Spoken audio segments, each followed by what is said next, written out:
Hi everyone, it's Casey Williams. Well, I have to admit I have a soft spot for Buicks. They've long been the car for people who might want the quality of a Cadillac and like the peace and the comfort of owning a Cadillac, but may not want the glitz and glamour that comes along with a Cadillac. And the criticism of a Buick might have been in the past that maybe just a little bit boring, a little soft suspension, but that's all in the past. Today's Buicks are more international than just about any other General Motors product. Cars are made in Korea, they're made in China, and they're made right here in the United States. And the vehicle we have today is becoming the best-selling Buick of all right now. It's a Buick Encore GX. It's that crossover that fits right between the subcompacts and the compact, perfectly sized for taking long trips or just getting through urban traffic. Let's go have a look at it. Well, forget all about the Buick LeSabre and boring old cars like that. This is a lot of fun. I love the style of this car. Keep in mind, this is the Essence package, and it's got the Sport Touring package on it, so it's really kind of the upper end and the sporty version of it. But I think it looks really handsome. Looks very European from the front. Looks a little bit like the Opel products used to from Germany. There's a lot of details. I like the red detailing here. Again, very sporty, red down below. Very aggressive front fascia, fog lamps. I think it looks really, really good. Come around the side. Again, I think it's a very cool looking little car. I like a lot of the body detailing. Again, they did a lot of body work, just kind of break up the slab-sidedness of the car and to kind of lengthen it visually a little bit. But I think it works really well for this car. 18-inch alloy wheels. Really like the roof, kind of like the floating roof design here. The chrome going into the black looks really good. I like this line too that kind of kicks up into the back. Again, just really breaks up the car and just gives it a very dynamic look. I think it works very, very well for it. Come around the back. Again, that European look really continues.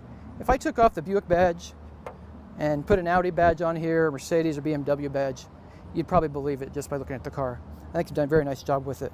A lot more red detailing, kind of the rear diffuser effect down below. It's just very clean and very fun. Power hatch. Come inside. Not a lot of luggage space right here at the back. It actually has a real spare tire. It's not a full-size spare, but it's big enough.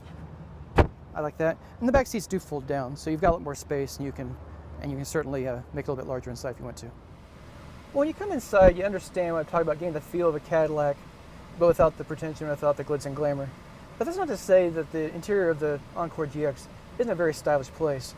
It really follows Buick's current design philosophy. Kind of have this winged motif coming across, and this really wide expanse on the dashboard. I think it looks really good. The stitch materials here, this kind of aluminum look, stitched here as well. Again, I think it looks very nice, very stylish, even the chrome that's put on there. You start tapping around things, there's, it's all vinyl, and there's some hard plastic here and there. But, even here, this is padded. If this was a Chevrolet, it would be really hard plastic. So they've done some nice upgrades on this, over some of the lower end crossovers you might buy on the market. And it's just a lot of luxury in here too. We've got heated leather seats, heated leather wrapped steering wheel, and I like the steering wheel, just the perfectly nice size of it. Dual zone climate control. Up above is the touchscreen. The people who buy this vehicle predominantly are going to probably be in their 30s and 40s, but there are going to be a lot of older buyers too that may not want, a joy wheel control system and 5 menus deep to try to find controls in this car. This one you're not going to have that. It's very simple. Easy icons, audio, phone, navigation, and then some of the apps there as well. Very easy. You can browse, one touch. You can voice control the car if you want to. So any way you want to do it, very easy to operate. And I always, I like having a tuning knob, proper tuning knob and volume knob up on the dash, makes it easier too. I got one half of that equation. I got the volume knob, but you can also tune with these two buttons right here. So it's pretty simple to go through that. And I think it works out pretty well. Talk about some of the features it does have, some of the latest technology. Apple CarPlay, Android Auto, easy to connect your devices through that. Also have Alexa compatibility, 4G, Wi-Fi, Bluetooth, pretty much everything you need to bring you up to the standard there. Down below, you've got a wireless charging pad. Just toss your phone in, let it charge. It works out nice. USB is there. Very cool. Another feature this car has that I really, really like, especially in luxury cars, but I think it's something that GM does better than anybody, is a heads-up display.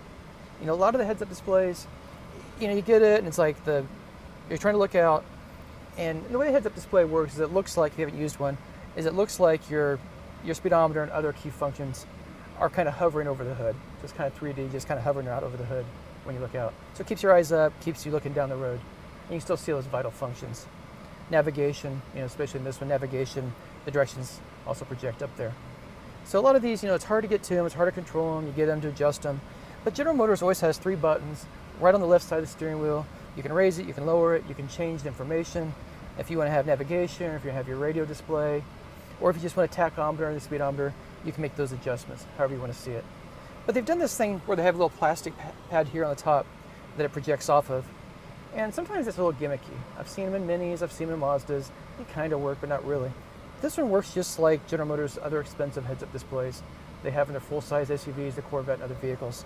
And I think it's a very nice feature on this car. And a reason I might even buy this car is to get that feature. So one other thing I really like about the interior, a lot of safety systems to really cover the bases there. It's got adaptive cruise control, forward collision alert with automatic braking, lane keep assist, blind spot warning, rear crosspath detection, the full array of safety gear. So it's a compact crossover. It's a very urban-friendly little crossover, but it comes with everything you need to stay comfortable no matter where you're driving. But one of the things that I was surprised to really like in this car is the powertrain. I expected it to be a little compact crossover and efficient, but I didn't expect to really enjoy driving it much. I was wrong. So this has the top engine for the Encore GX. It's a 1.3 liter turbocharged 4-cylinder, delivers 155 horsepower and 174 pound-feet of torque. That's 18 more horsepower than the base 1.2 liter turbocharged 4-cylinder. So that engine mates with a continuously variable transmission. And you might think, oh great, a CVT, and I don't really care for CVTs. But in this one, the combination of the CVT and the torque from the turbo just work really well together. You just really don't even notice there's a continuously variable transmission. It just works. You just put the power on, it just has the right gear ratio all the time, and just feels very nice. I like that a lot. Another plus side is fuel economy. This vehicle gets 30 miles per gallon in the city, 32 on the highway. So you can just drive it, enjoy it, and gas is pretty cheap in this vehicle. This is front wheel drive, so that gets you a little better fuel economy. You can get all wheel drive in the Encore GX.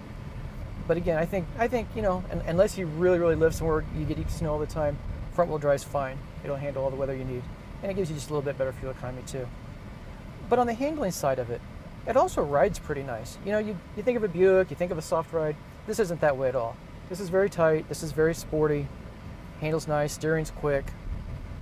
Independent front suspension, torsion beam in the back. And most people aren't really going to care that there's a torsion beam rear suspension. It's kind of the standard in compact cars. It'd be nice if it was a full independent setup in the back, it would handle better.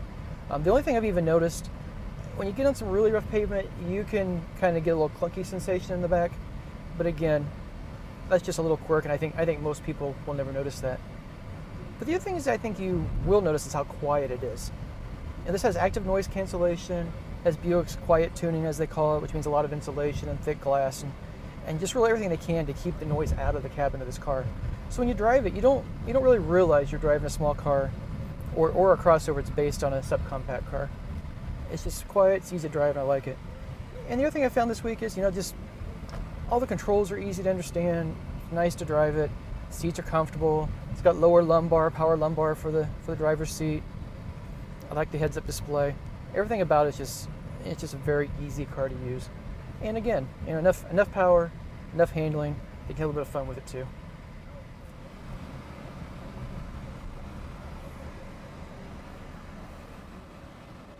Well, this little Buick really does have a soft spot in my heart. I think it looks really good, looks very sporty. The interior just spoils you rotten. That little turbocharged 4-cylinder engine, the fuel economy, I like the size of it. I like pretty much everything about it. There's some little things in the way it handles are a little quirky. It'd be nice if it had a sunroof and a couple other features. But overall, it's a lot of car, and I really like it a lot. So let's talk about pricing. One of the things that Buick does pretty well too is it gives you a lot of that Cadillac comfort without the Cadillac price. So the last Cadillac XT4 we drove, the car's just a little bit bigger than this one, but not much bigger. It was over $50,000. A lot of money for a little compact crossover. So this one, let's talk about pricing. It starts under $26,000.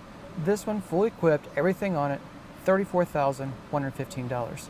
But again, you think that's a lot of money for a compact crossover, and it is. But this has, the top engine, all the safety gear, and the full interior treatment, everything you'd ever want a little compact crossover. And I think it's a car you're just going to like and use every single day. Well, next week we'll have another fun car. Until then, storm forward.